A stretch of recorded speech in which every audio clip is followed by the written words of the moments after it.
There, I discovered a world of human habitation beyond anything that I could have anticipated in my wildest dreams. Instead of poor farmers, I had come upon a beautiful, prosperous town. An acquaintance of mine once told me about a trip he had taken on the Trans-Siberian Railroad. He said the passengers would travel for days and days through desolate, uninhabited plains that stretched as far as the eye could see. As a result, when the train finally stopped, even the tiniest station looked like one of the most animated, prosperous cities in the world. The surprise that I felt was probably similar to what my friend had experienced. There, in the low, flat plain at the base of the mountain, stood rows and rows of buildings. Towers and lofty buildings shone in the sun. The sight was so impressive that I could hardly believe such a marvelous metropolis really existed there in the remote mountains. Feeling as if I was seeing an image projected by a magic lantern onto a screen in front of me, I slowly approached the town. At some point, though, I crossed over into the projection and became part of the mysterious town itself. Starting down a narrow alley, I passed through some dark, confusing, cramped pathways. But then suddenly, I walked into the center of a bustling avenue, almost as if I were emerging from a womb into the world. The city that I saw was so special, so unusual. The rows of shops and other buildings were designed with an unusual, artistic feel. They acted, as it were, like the building blocks for the communal aesthetic that pervaded the entire town. The whole place was beautiful, but the beauty did not seem to have been consciously created. The artistic feel had evolved naturally as the town gradually weathered and developed an elegant patina that reflected its age. This elegant depth spoke with grace and gentility of the town's old history and the long memories of the townspeople. The town was so tightly knit that the main avenue was only a dozen or a dozen and a half feet across. Other smaller streets were pressed into the space between the eaves of the buildings so that they became deep, narrow passages that wound about like paths in a labyrinth. Roads descended down flagstone-covered slopes or passed under the shadow of second-story bay windows, creating dark tunnels. As in southern climes, flowering trees grew near the wells located here and there throughout the town. A ubiquitous, deep shade filled the whole place, leaving everything as tranquil as the shadow of a laurel tree. What appeared to be the houses of courtesans stood in a row, and from deep inside an enclosed garden came the quiet sound of elegant music. On the main avenue, I found many Western-style houses with glass windows instead of the sliding wooden and paper doors found in Japan. A red and white striped pole stuck out from the eaves of a hairdresser's shop, along with a painted sign that read in English, "Barbershop." There were also traditional Japanese-style inns and shops that did laundry in the neighborhood. Near an intersection stood a photography studio with glass windows that reflected the sunny autumn sky with the lonely stoicism of a weather observatory. In the front of a watch shop sat the store's bespectacled owner, working quietly and intently. The streets were thronged with bustling crowds, yet the people created little noise.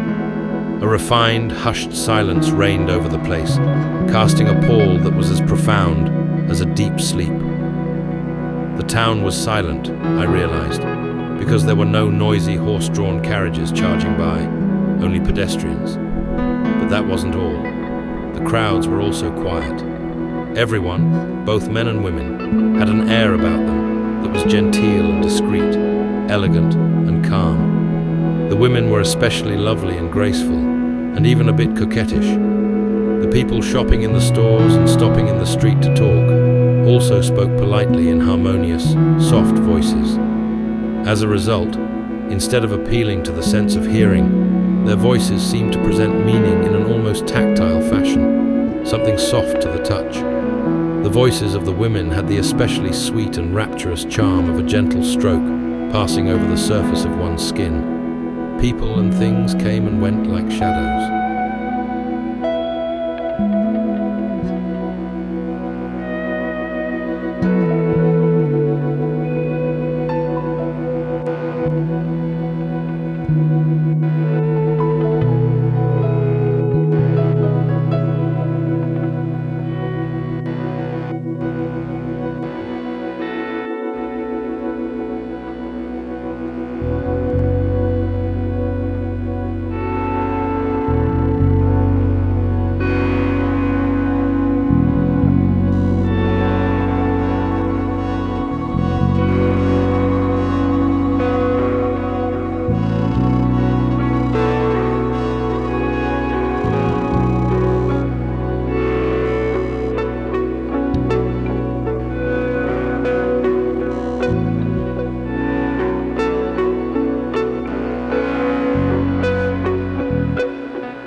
I realized right away that the atmosphere of the town was an artificial creation, whose existence relied on the subtle attentions of its inhabitants.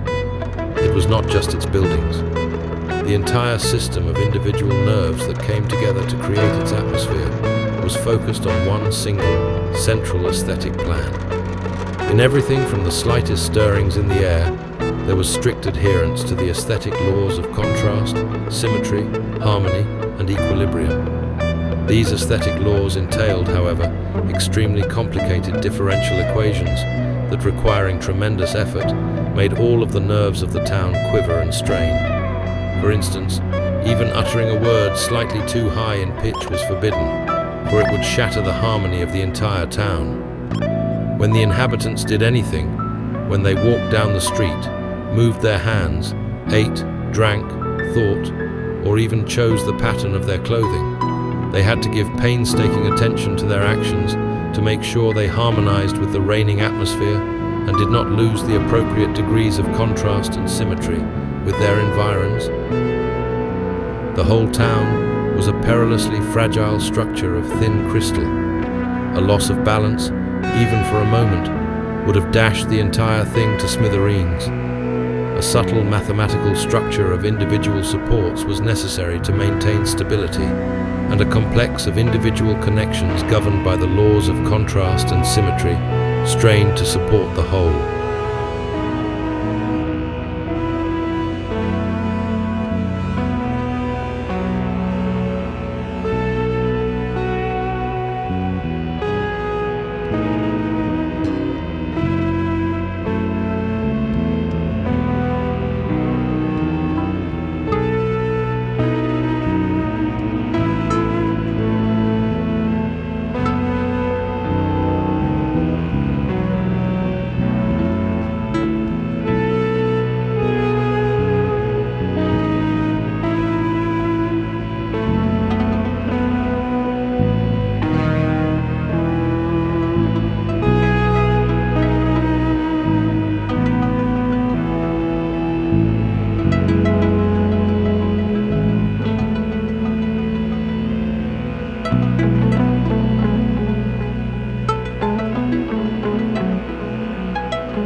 However frightening this might be, such was the truth about the town. One careless mishap would mean the collapse and destruction of the entire place. Trepidation and fear had stretched the nerves of the whole town dangerously thin. The plan of this town which seemed so aesthetically inclined on the surface, went beyond a mere matter of taste. It hid a more frightening and acute problem. This realization suddenly made me extremely anxious. The air surrounding me was electrically charged, and in it I felt the anguish of the inhabitants' nerves stretched to the breaking point.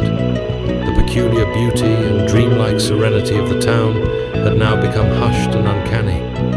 I felt as if I were unraveling a code to discover some frightening secret.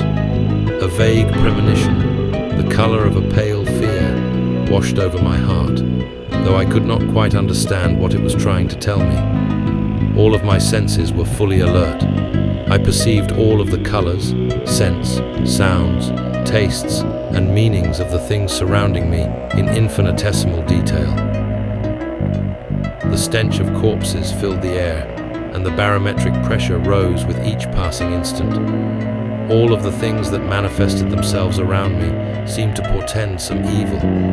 Something strange was about to happen. Something had to happen. I struggled with this horrifying vision, like someone having a nightmare and trying frantically to awaken. With each passing second, the sky turned bluer and more transparent.